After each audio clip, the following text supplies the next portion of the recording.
Hello friends, welcome to my channel. আজকে তোমাদের সাথে পাফ স্লিভস ডিজাইনটি শেয়ার করব, কাটিং এবং স্টিচিং। তো চলুন বন্ধুরা, ভিডিওটি শুরু করা যাক। তো এখানে দেখো দুটি ভাঁজ করে নিয়েছি কাপড়টি। এরপরে দুটি হাতা যেহেতু কাটিং করব, তার জন্য কাপড়টিকে 4 পার্ট করে নেব। তো 4 পার্ট করে নিয়েছি, আর এটা হচ্ছে বাটার সিল্ক কাপড়। তো এরপরে নিচের থেকে যে এলোমেলো কাপড়টি রয়েছে সেটা প্রথমে দাগ দিয়ে এইভাবে মিলিয়ে নিচ্ছি, এটা কেটে বাদ দিয়ে দেবো। এরপরে হাতা লম্বার মাপ নিয়ে নেব। তো হাতা লম্বা টোটাল আছে আমার 20 ইঞ্চি। বেল্টের জন্য 2 ইঞ্চি মাইনাস করে 18 ইঞ্চি নিয়ে নেব লম্বা, তার সাথে 1 ইঞ্চি নেব এক্সট্রা সেলাই মার্জিনের জন্য। এরপরে দাগটি সোজা করে মিলিয়ে নিচ্ছি। এখন ওপর থেকে যেহেতু আমরা পাফ স্লিভস করছি, ওপর থেকে আমি 4 ইঞ্চি আরও এক্সট্রা কাপড় নিয়ে নিলাম। এরপরে দাগের নিচ থেকে 3.5 নিচে আর একটি পয়েন্ট করে দেবো এখানে আর্মহোলের শেপ দেওয়ার জন্য। তো এখানে আমি আর্মহোল আছে 15 ইঞ্চ, তাকে হাফ করলে হয়েছে 7.5 ইঞ্চ। তো 7.5 ইঞ্চ নিয়ে তার সাথে আরও 2 ইঞ্চি নিয়ে নেবো এক্সট্রা, মানে টোটাল হয়েছে 9.5 ইঞ্চ। হাফ ইঞ্চি কমিয়ে মুহুরের কাছ থেকে মাপটা নিয়ে নিলাম 9 ইঞ্চ, কারণ মুহুরির টোটাল মাপটা আমি এখানে নিচ্ছি না, যেহেতু কুচি দেবো এখানে। তো এবার দাগটি মিলিয়ে নিচ্ছি এভাবে। এরপরে এই দাগে ফিতেটা এইভাবে ধরবো, এর হাফ নিয়ে এখানে একটি পয়েন্ট করে দেব, দিয়ে আর্মহোলের শেপটা দিয়ে দেব। এরপরে এখান থেকে 1.5 ইঞ্চ মতো ছেড়ে তারপরে আমরা এইভাবে শেপটা দিয়ে নেব।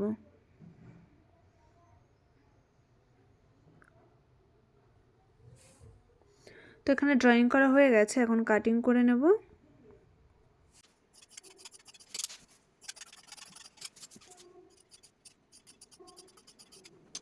করা হয়ে গেছে, এখন এখান থেকে ছোট্ট একটা কাটিং করে দেবো। এই পর্যন্ত আমাদের কুচি দিতে হবে।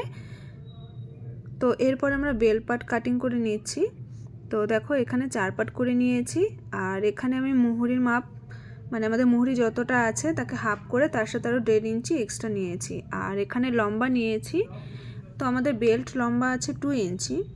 তো একটা ডবল ভাঁজ হবে, তার জন্য 4 ইঞ্চি আমাদের নিতে হবে, আর 1 ইঞ্চি নিয়েছি এক্সট্রা সেলাই মার্জিনের জন্য। টোটাল নিয়েছি এখানে 5 ইঞ্চি। এখন সোজা করে মিলিয়ে কাটিং করে নেব। তো এখানে পুরো হাতা কাটিং হয়ে গেছে, এখন স্টিচিং করে দেখাবো। তো এখানে যতটা আমি মানে এক্সট্রা কাপড় নিয়েছিলাম পাফ করার জন্য, কুচি দেওয়ার জন্য, ঠিক আমি মিডিলে একটি পয়েন্ট করে দিলাম, দিয়ে এখন এই যে ছোট্ট করে কাটিং করেছিলাম সেই পর্যন্ত এইভাবে ছোট ছোট প্লেট করে কুচি দিয়ে নেব।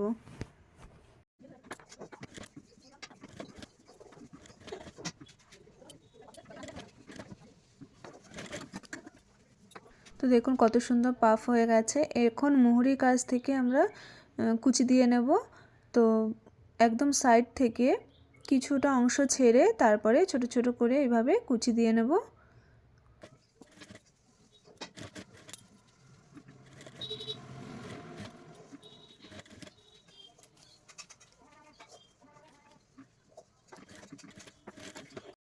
এখানে মুহুরি আছে আমার 9 ইঞ্চ, তার সাথে আরও 1 ইঞ্চ এক্সট্রা কাপড় রাখবো সেলাই মার্জিনের জন্য। তো এরপরে আমরা বেল্ট জয়েন করব। তো বেল্টটা কিন্তু আমাদের হাতার উল্টো দিকে বসাতে হবে, ঠিক আছে? যে উল্টো দিকে রাখলাম, রেখে এখন সেলাইটি দিয়ে নেব।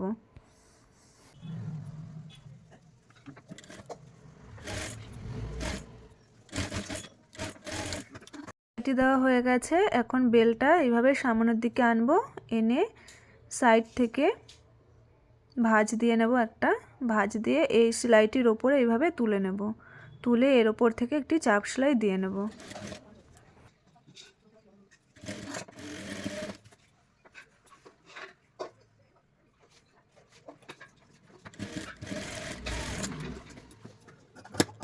তো বেলটা জয়েন করা হয়ে গেছে, এখন দুটো লেস লাগিয়ে নেব, তাহলে আমাদের হাতের ডিজাইনটি কমপ্লিট হয়ে যাবে।